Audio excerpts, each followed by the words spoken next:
Well, all right. Today, I'm going to be continuing my search for the perfect field mechanic soldering iron type thing. Those of you who have been following me for a really long time will remember the old TS100. That was probably my first real attempt at finding one. Not too long ago, I took a look at the old Milwaukee M12 soldering iron. Starting off, both of those two are perfectly fine. I'm a little bit of a soldering snob who says soldering too much, and yeah, like I always say, the perfect tool is the tool that works for you, and these two kind of lack as far as my preferences go. The TS100, this one in particular, my biggest problem with it is that it's so small. When I'm normally underneath a engine hood on a forklift, there's no flat spot to put it down on. The cord weighs more than the actual soldering iron itself, so it's inconvenient. It's constantly falling. I got to keep an eye on it. I don't want it to fall onto something like another wire loom and then start burning through it, and then I got more stuff to repair. The M12, again, this is a perfectly fine soldering iron for all your soldering needs. Biggest problem with this, well, a couple problems I have with this. It's not temperature. You can't set the temperature, so I mean it's temperature regulated, but it's not. You can't set the temperatures. So, I mean, me personally, I usually solder between 300 and 400 C, sometimes 450 if it's something really big. And yeah, if you get something really small, you got to be real careful with this. It's doable. I've done it, but you can end up burning through stuff, and if you're not real quick with your solder. So yeah, like I said, both of those are perfectly fine. I just kind of like the stuff that I like. I so happen to be scrolling through Amazon trying to scratch that consumer bug, and this popped up in my my feed there. So let's open up the box and see what I found. So this is the, I can't see, MILF, is it? M-E-L-L-I-F. Cordless soldering iron, which is kind of weird because it has a cord. I guess wall cord. So let's open it up. I did open it earlier just to make sure I can get a brick because, you know, but really not too much to it as far as what's in the box here. Got ourselves the actual soldering end of it and the soldering rod. You get some soldering wire. It's probably lead-free, so I won't use it. And instructions. All right, took a quick look through the instructions here. Pretty cut and dry. I'm going to start off with getting this twist tie off of the cord here. Okay, and this actual soldering iron part comes on and off. Looks like if this isn't plugged in, it'll throw a thing on the display saying that it's open, because it's open, I guess. You got a switch here. It's basically 20 volt battery, like the DeWalt guys here. That gives you on the top, and then if you switch it down here, you can go up to 24 volt. I believe is the spec there. Yep, 24 volts. It apparently has, if it goes idle for 15 minutes, looks like it'll put itself in the low power mode, which is 150 C. And if the battery voltage, it says it has battery voltage or over discharge protection. If the battery voltage drops below 15 volts, you get a little buzz on this thing. And if it drops below 13.5 volts, it'll shut itself off. So that's kind of cool. It'll save you from smoking your battery. As far as the tip goes, on this guy. It's not a standard Hakko style tip. It's actually got this insertion deal in here. I'm pretty sure you probably could, well, it's got a part number on it. You could probably get replacements for it. The actual tip itself, if you look at it, it's kind of a point with a chisel on it. Not my preferred use. I usually like the 2mm chisel or the point. So, but I mean, I can make this work. You could use that as a point, and if I need to chisel for a little bit more surface area, I could touch it on the side there. Shove that back in there. There. All right, so let's hook it up to the old benchtop power supply and see if this battery protection. Well, let's plug it into the battery first, see if that works, and then we'll plug it into the benchtop power supply. So just like a normal DeWalt tool, comes on automatically, and 165C, so it heats up immediately if you got the switch on, and that's the switch off. All right, so got the switch on. It is getting warm. Now there's your battery voltage reading right there too.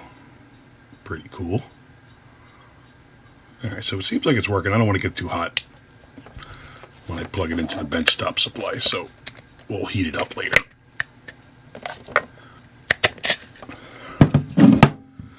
All right, so we'll set the benchtop power supply 5 amps. It's not plugged in. It is now plugged in, and we will the alligator clips. There you go. And I need my glasses for that one. The negative is here. It might not fire up because it actually has the pins here for cell protection there, so it might not fire up with the alligator clips. It might actually need a battery, so we might not be able to check that, but it's worth a shot. Alright, positive, negative, negative, positive. That's not touching anything that's going to get melted. And we'll turn the amps all the way up on the power supply. Turn the power supply up to 20 volts. And let's plug it in. Turn it on. It does turn on. Alright, it's starting to heat up. I'm going to kind of need to face this towards me so you might get a face full of glare. And we'll turn it down to 15.5. I think it gives you the warning. The voltage thing on the unit here is actually pretty accurate, give or take a little bit, but close enough. Crank it down. Don't want to overshoot it.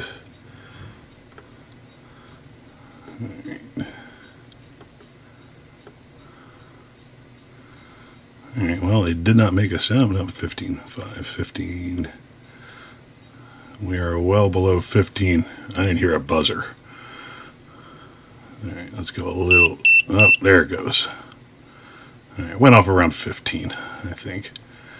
We'll keep going down until 13.5, and we'll see if it shuts off. Yep. There we go. Shuts off, so that stuff kind of works, which is kind of good. Okay, well, I mean, that's it all together. And this is the main reason I kind of wanted this thing.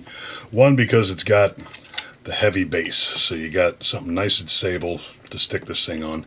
And two, it's got the little holder here, so it's got a place to be when I'm not using it. And three, I like this style soldering iron. It's just what I learned on, and is what I'm comfortable using. I mean, I guess it's my benchtop jobby. I mean, you can see they're very, very similar in size.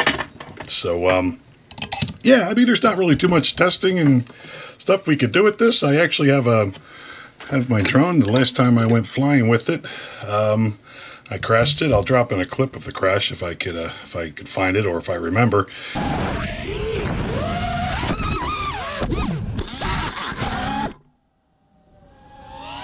But yeah, I crashed it and the power went off on it. The ESCs still fire up. I'm hoping it's just a loose wire, if not the 5-volt Beck on the regulator on the board. Might have crapped out on me, but I'm not going to bore you with fixing a drone.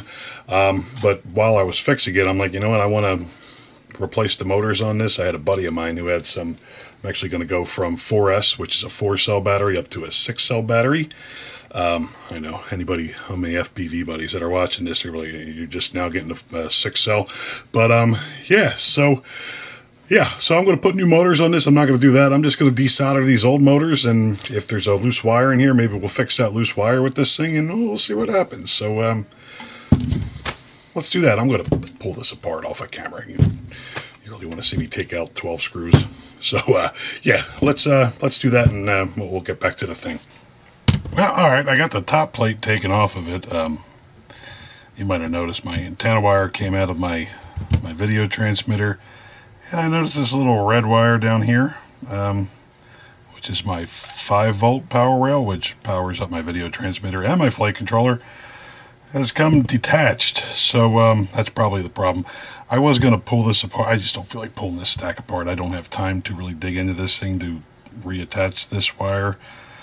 Pretty sure it goes down. It's been so long since I put this thing together. But anyway, for you FPV folks that still follow me, this is just a Bot AFX frame. This is his previous frame that he had done through BQE. Bot Grinder would be the name of the person who did it. It's a great frame. I love it. You non-FPV people, you're looking at a bunch of crap here. This is basically what I build. I build these things. That's your camera. That's what you see while you're flying. This right here is your video transmitter. That is your flight controller. That's stacked right there in the middle. That's basically the brains of the operation. And this is your motor controller, which takes what the flight controller does, which makes the motors spin in the directions they need to spin, or the speeds they need to spin while you're flying. Back here we got a radio transmitter that sends the signal, receives the signal from my controller there. And I got a couple of capacitors down here. That's capacitor right here is just for video, and this capacitor right here is for the entire unit. And the capacitors just make everything run a little bit smoother. Some people don't do them. I think with the 6S or the 6-cell batteries that everyone's using nowadays, you pretty much have to have it, because when these motors are spinning up and down, you get a lot of spikes through the system, and it screws everything up. So it's good to have capacitors on it either way. But yeah, so like I said, I'm going to take these motors off, and I'm going to replace them with some 6S motors. I believe Mr. Steel motors. My buddy used to run them, and he started running new motors, and he gave me his extra, and he so happened to have 4. So yeah, I'll throw them on. It'll save me a couple of bucks.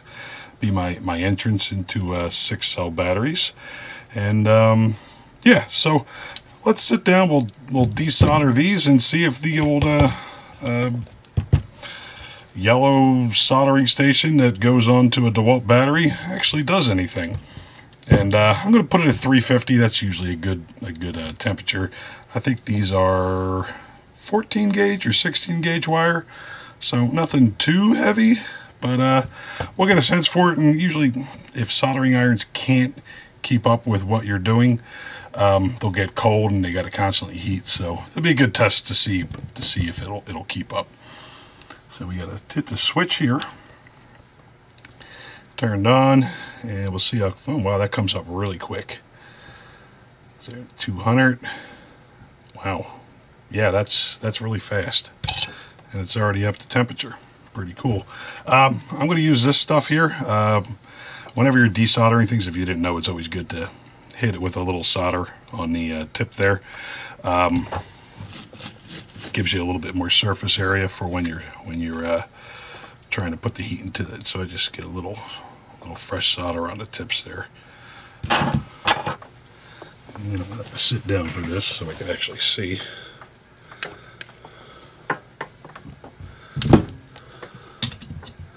And like I said before, I like this form factor as far as the usefulness of it, and just kind of holding it like a pen. I am left-handed, by the way, which according to the church, that's the devil's hand, so I'm not sure what that means.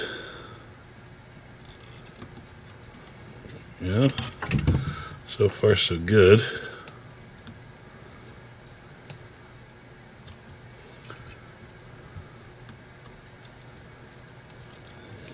Yeah, that's not give me any problems whatsoever, which kind of makes sense as fast as it heated up, if you know what I'm saying.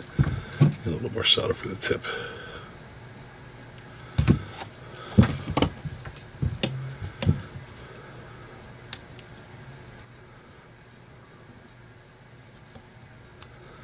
Hands are actually pretty steady for as much coffee as I had.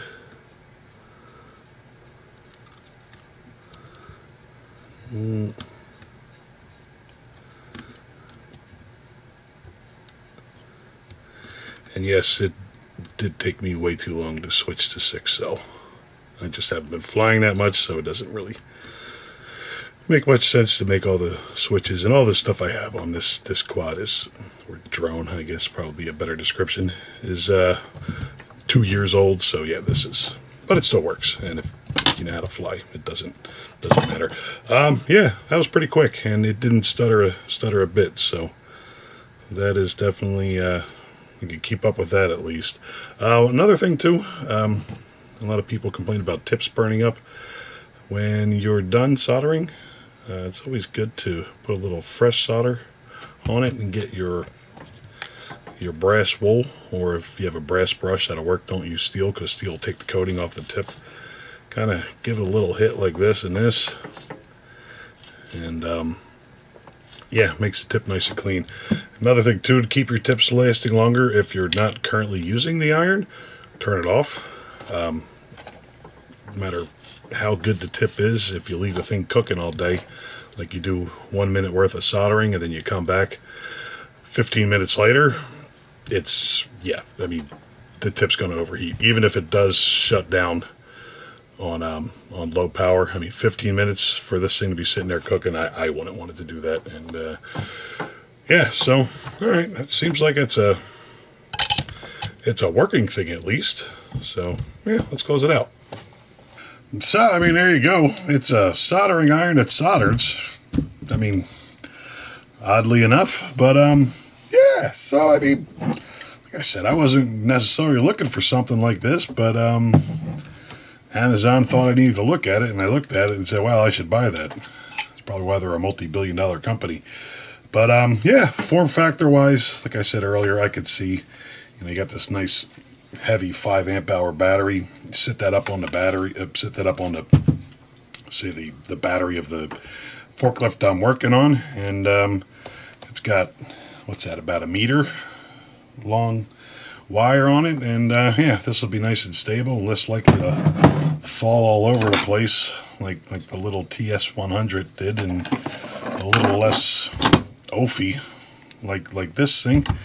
And yeah, and I mean, I'm still going to keep this around. Like I said in the other video when I was looking at the Milwaukee, this thing just stays in my drone bag for those emergency field repairs to keep yourself flying throughout the day. One thing I will say, I wish it had more, I mean, more Hakko style tips, I guess I should say, only because I have them. These I could probably get replacements for, but like I said, it's just that's just nitpicking, and this tip will do just fine for me. I will say, when I was looking at it, I mean, the color match, you probably can't see it too good through the camera there. The color match for DeWalt, it's close. This is more creamy, or a more lighter color, so that is what it is. I mean, whatever. But the fit and finish with the trim, the way it kind of form factors to the DeWalt battery. Come on, we can get it. There we go. Is actually really nice. I mean, they completely nailed that. I mean, even this little loop down here. So I kind of like that. But Yeah, so like I said, we'll see. It was 40 bucks. I've wasted more money on that buying lunch. So yeah, we'll see how it turns out over time. If something breaks on it in the near future, I'll make sure I put that in the comments. But I don't really use these that much, so it's not like I'm going to get that much wear out of them. But I mean, I could see, you don't want to buy yourself a benchtop soldering iron like I have, and you have DeWalt batteries for 40 bucks. This ain't bad. I did notice, I didn't check the other ones, but I did notice that I think it's Makita. They make one for Makita, so I'm assuming they make one for Makita, and DeWalt, they probably do the rest of them, at least Milwaukee. But like I said, I didn't see that. I was looking for DeWalt because that's what I was buying. But this one I'll link in the comments, or link in the description if you're interested in it. And yeah, that's it for that. As always, comments, concerns, leave them down in the old section there. And one thing, I actually just got this, which is the AnyKit digital endoscope, which is basically a borescope, but endoscope sounds fancier. I literally just took this off my porch this morning, and it's basically I didn't take it out of the package yet. Basically an endoscope with a camera, with a digital, they're all digital, with a monitor. You can take pictures and stick this down inside holes. But what I'm getting at is, I wasn't going to make a video on it, but now that I'm looking at it, I might. Let me know if you want me to kind of take a quick look at this. It will be a quick video. Maybe I got some stuff I got planned for it, so maybe I'll take some pictures and we could drop them in and see what kind of resolution it has. But yeah, let me know if that's something you'd be interested in. I'll do a quick video on this thing. It was I got it on the Prime deal or Prime Day, whatever that promotion they run twice a year, and it was 50 bucks. And I've been looking for one for a while, and I don't necessarily use one enough to get one of those big, expensive $250 ones, but for 50 bucks, I don't know. We'll see. But yeah, let me know if you'd be interested in seeing a video on that. But yeah, aside from that, we already did half the closeouts. So as always, thanks for watching. I'll catch you next time.